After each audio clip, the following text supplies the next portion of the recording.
देहरादून स्थित विधानसभा में कैबिनेट मंत्री प्रेमचंद अग्रवाल की अध्यक्षता में महिला एकल कल्याण मंत्रिमंडल की उप समिति की बैठक आयोजित की गई, जिसको लेकर कैबिनेट मंत्री प्रेमचंद अग्रवाल ने कहा कि हमारी सरकार महिलाओं की आय बढ़ाने के लिए निरंतर प्रयासरत है।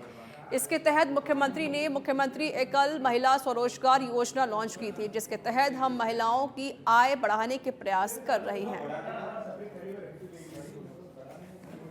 से हमारी सरकार इस प्रदेश के विभिन्न लोगों के विकास के लिए और उनके आय बढ़ाने के लिए काम कर रही है।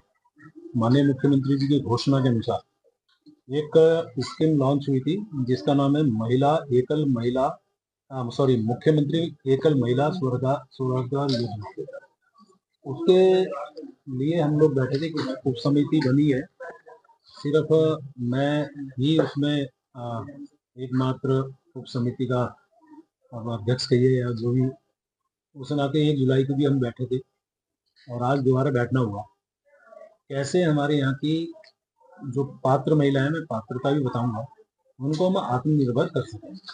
और आज देहरादून स्थित विधानसभा में कैबिनेट मंत्री प्रेमचंद अग्रवाल की अध्यक्षता में महिला एकल कल्याण मंत्रिमंडल की उप समिति की बैठक आयोजित की गई, जिसको लेकर कैबिनेट मंत्री प्रेमचंद अग्रवाल ने कहा कि हमारी सरकार महिलाओं की आय बढ़ाने के लिए निरंतर प्रयासरत है। इसके तहत मुख्यमंत्री द्वारा मुख्यमंत्री एकल महिला स्वरोजगार योजना लॉन्च की गई थी, जिसके तहत हम महिलाओं की आय बढ़ाने के प्रयास कर रहे हैं, जिसमें पात्र महिलाओं को लाभ दिया जाएगा, जिनकी पात्रता इस प्रकार है कि प्रथम वे महिलाओं जो राज्य की मूल व स्थायी निवासी होंगी, दूसरी वे महिलाएं जो एकल निराश्रित महिलाएं जिनकी आयु 21 से 50 वर्ष की होगी, तीसरी वे महिलाएं वो जो विधवा, तलाकशुदा, अपराध व एसिड हमले से पीड़ित महिलाएं, साथ ही जिनके बच्चे अवयस्क अथवा शादीशुदा हो, इसमें रखा गया है। उन्होंने ये भी बताया कि यह योजना पहले आओ पहले पाओ के आधार पर होगी।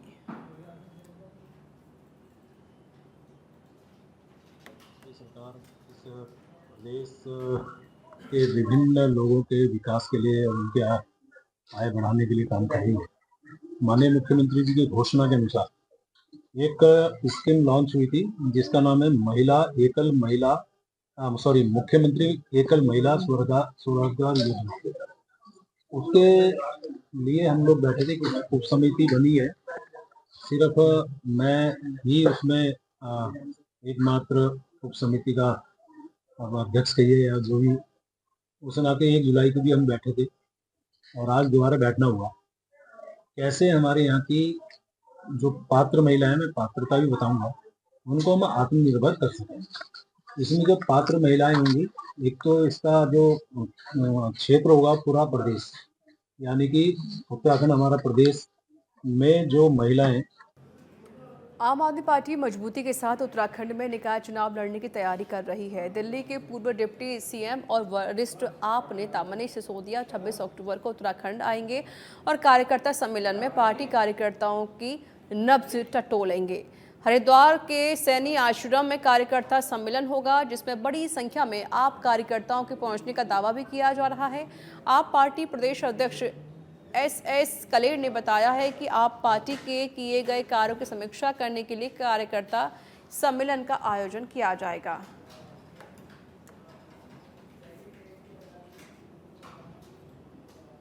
जी का दौरा जो है 24 तारीख की शाम को उत्तराखंड में आ जाएंगे। 25 तारीख को बाबा केदारनाथ का आशीर्वाद प्राप्त करेंगे और 26 तारीख को माँ गंगा मैया का आशीर्वाद प्राप्त करते हुए जहाँ कार्यकर्ता सम्मेलन को संबोधन करने के लिए वो आ रहे 2 घंटे के लिए रहेगा। वो 11 बजे से लेकर 1 बजे तक की समाप्ति हो जाएगी उसकी, और उसमें आपको संगठन का जो भी हमने काम करा है उसकी समीक्षा भी करेंगे और उनको पता भी लग जाएगा और प्रदेश को भी पता लग जाएगा, सारे मीडिया बंधुओं को पता लग जाएगा हमने 2-3 महीने में जो संगठन नए सिरे से बनाया है, कितना बनाया है, उसकी समीक्षा भी होगी। और पूरे जोर शोर से हम इलेक्शन को लड़ने जा रहे हैं, चाहे नगर निगम हो, नगर पालिका हो, कोई भी हो, नगर पंचायत हो, सब इलेक्शन लड़े। कुंभ नगरी उज्जैन में भी हरिद्वार की तर्ज पर साधु संतों को स्थायी आश्रम अखाड़े बनाने की अनुमति दी जाएगी। मध्य प्रदेश के मुख्यमंत्री मोहन यादव ने इसको लेकर निर्णय लिया है। मुख्यमंत्री के इस निर्णय से साधु संतों में खुशी का माहौल है। अखिल भारतीय अखाड़ा परिषद के अध्यक्ष महंत रविंद्र पुरी ने मुख्यमंत्री मोहन यादव का आभार जताते हुए कहा कि ये एक ऐतिहासिक निर्णय है। उज्जैन कुंभ क्षेत्र में स्थायी निर्माण की अनुमति मिलने से वहां आश्रम तो बनेंगे, साथ ही साथ अन्य शहरों की तरह साधु संत शिक्षा चिकित्सा के लिए भी सेवाएं शुरू कर सकते हैं। महंत रविंद्र पुरी ने कहा कि निरंजनी अखाड़ा भी जल्द उज्जैन में शिक्षा के क्षेत्र में बड़ा काम करने जा रहा है।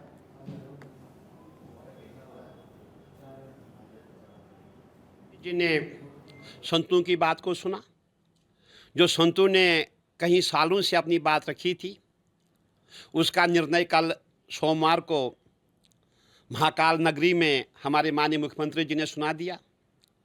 हमारे माननीय मुख्यमंत्री जी ने कहा जितने भी साधु संत हैं जो भी उज्जैन में निवास करते हैं वो अपना यहाँ आश्रम बना सकते हैं, वो यहाँ विद्यालय बना सकते हैं, अस्पताल बना सकते हैं, जो जो आध्यात्मिक क्षेत्र में कार्य है वो यहाँ कर सकते हैं। उसके लिए उनको जो है परमिशन मिलेगी। निकाय चुनाव से पहले मलिन बस्तियों के नियमितीकरण का मुद्दा एक बार फिर से सुर्खियों में है। कांग्रेस जहां मलिन बस्तियों को नियमित करने की मांग कर रही है, तो वहीं बीजेपी मलिन बस्तियों को बचाने के लिए अध्यादेश आने का राग अलाप रही है। 2018 में त्रिवेंद्र सरकार ने मलिन बस्तियों को उजाड़ने से बचाने के लिए अध्यादेश लाया था, जिनकी समय अवधि 3 साल तय की गई थी। यह समय अवधि अब पूरी हो चुकी है। अब ऐसे में एक बार फिर मलिन बस्तियों का मामला गरमाने लगा है। मामले को लेकर शहरी विकास मंत्री प्रेमचंद अग्रवाल ने कहा कि 21 अक्टूबर अध्यादेश की समय अवधि खत्म नहीं हुई। मंत्री ने स्पष्ट किया है कि 23 अक्टूबर को होने वाली मंत्रिमंडल की बैठक में सरकार अध्यादेश का प्रस्ताव लेकर आएगी और अध्यादेश को एक बार फिर बढ़ाया जाएगा।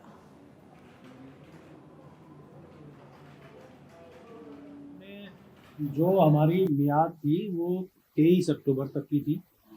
कल एक थोड़ा सा भ्रांति रही कि 21 अक्टूबर की बताई गई थी, वो 23 अक्टूबर तक की है।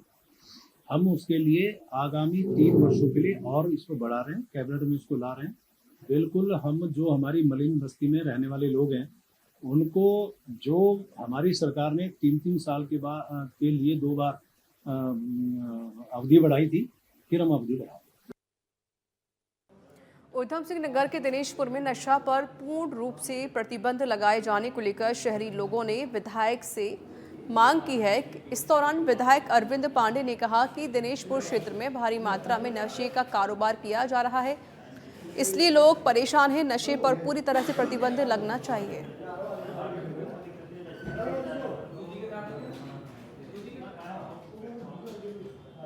आज दिनेशपुर के इलाके से सभी सामाजिक लोग, राजनीतिक लोग इकट्ठे होकर मुझसे मांग करने आए हैं कि साहब हमारे दिनेशपुर के युवा पीढ़ी को, बच्चों को नशे से बचा लीजिए। इन लोगों का कहना है कि कुछ दिनेशपुर में सफ़ेद पोश लोग हैं जो अपने राजनीतिक पहुंच की वजह से और कुछ पुलिस के अधिकारियों की मिली भगत से दिनेशपुर के इलाके में, चक्की मोड़ के इलाके में स्मैक का बहुत बड़ा काम चल रहा है। उत्तराखंड आयुर्वेद यूनिवर्सिटी में स्टाइपेंड न मिलने से प्रशिक्षु डॉक्टरों में आक्रोश है। हरिद्वार गुरुकुल आयुर्वेद कॉलेज परिसर में स्टाइपेंड न मिलने से नाराज इंटर्न डॉक्टरों ने कॉलेज के गेट पर तालाबंदी कर हंगामा कर दिया। विश्वविद्यालय प्रशासन के खिलाफ नारेबाजी की गई। इस दौरान आयुर्वेद कॉलेज में इलाज के लिए पहुंचने वाले मरीजों को भी परेशानी उठानी पड़ी। धरने पर बैठे इंटर्न डॉक्टर गेट न खोलने की इज्जत पर अड़े रहे। हालांकि बाद में पुलिस के पहुंचने पर गेट खोला गया और धरना खत्म करवाया गया।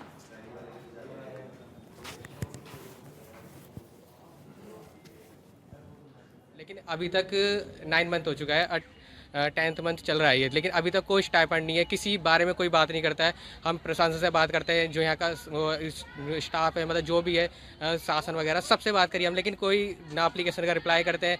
मामला ये है कि पीछे से बजट के अभाव में, है ना, जो 2 मद होते हैं उनमें पैसा नहीं आया था और अब जो है ना उस पर कार्रवाई हो गई है और संभवतः जो है ना, जैसे ही अभी 2-3 दिनों में इस पर कार्रवाई। लक्सर में दिवाली के त्यौहार को देखते हुए प्रशासन अलर्ट मोड पर है। एसडीएम गोपाल सिंह चौहान ने तहसील सभागार अधिकारियों की बैठक ली, जिसमें नगर पालिका प्रशासन, अग्निशमन विभाग, पुलिस, व्यापारी और शुगर मिल के अधिकारी मौजूद रहे। नगर में पटाखा बाजार के स्थल चयन पर पटाखों की बिक्री के दौरान बरती जाने वाली सावधानियों सहित कई मामलों पर चर्चा की गई है।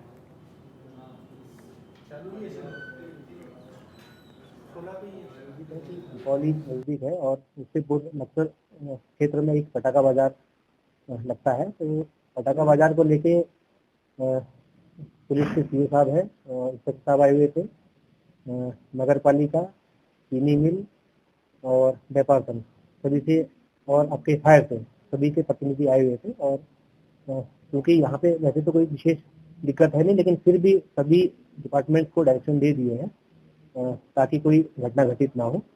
और इसके अलावा जो ईओ नगर पालिका है उनको बता भी दिया है कि उससे पहले आप लगातार वहाँ बाजार में ड्राइव भी चलाएंगे, कोई अतिक्रमण वगैरह ना हो और इस तरह की भी चीज़ ना हो कि पता चला दीपावली में कहीं आग लग रही है और हमने लड़ियाँ या लाइटिंग इस तरह से कर रही थी कि हमारी साइकिल गाड़ी निकल नहीं। हरिद्वार से खबर है, जहां ऋषिकुल पुल के पास से चला नगर निगम का बुलडोजर, अवैध रूप से कब्जा जमाए लोगों पर कार्रवाई हुई है। निगम के कर्मचारियों से हुई लोगों की नोकझोंक, भारी संख्या में पुलिस बल मौजूद रहा।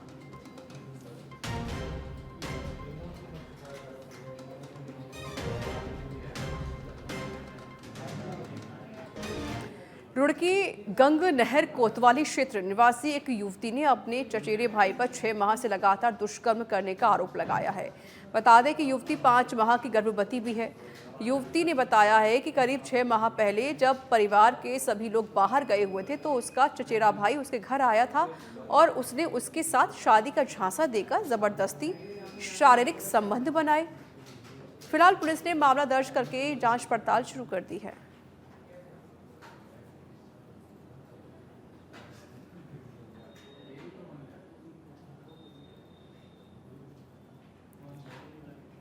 लड़का है मेरे साथ ऐसे ऐसे किया है उसने, 5 महीने सारे ऐसे मुझे दिलासा दे रखा है शादी का कि मैं तेरे साथ शादी करूंगा, कि अब अगर मैं शादी के वक्त पे आ गई, 5 महीने मेरे पेट में बच्चा है, अगर मैं शादी के टाइम पे आए तो मुझे शादी के लिए इनकार कर दी है।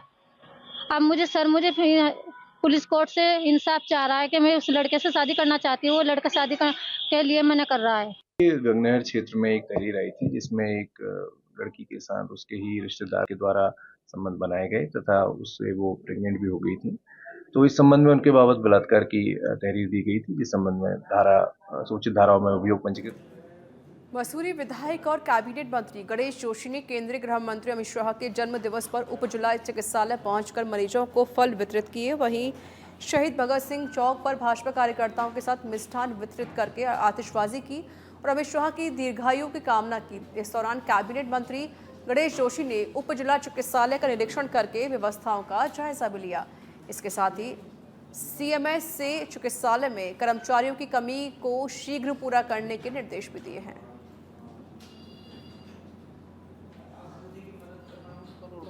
को हटाने का काम हुआ है और जो अपने सख्त फैसले के लिए जिनकी एक छवि है, जिनकी कमिटमेंट के लिए अपनी एक छवि है, उस तो महान नायक का जन्मदिन आज है और भारतीय जनता पार्टी मसूरी के कार्यकर्ताओं ने पहले मसूरी हॉस्पिटल में फल बांटकर हमने उनके जन्म को मनाया और आज यहीं पर पिक्चर पैलेस पर आतिशबाजी करके। उत्तराखंड में खाद्य पदार्थों की प्रदूषित करने के लिए कई मामले पिछले कई दिनों से आ रहे हैं। इसको लेकर मुख्यमंत्री के सख्त दिशा निर्देश के बाद अब पुलिस की भी एक्टिव मोड में नजर आ रही है। प्रदेश के डीजीपी अभिनव कुमार ने सभी रेस्टोरेंट और ढाबों में सीसीटीवी कैमरे लगाने और सत्यापन कराने के निर्देश दे दिए हैं।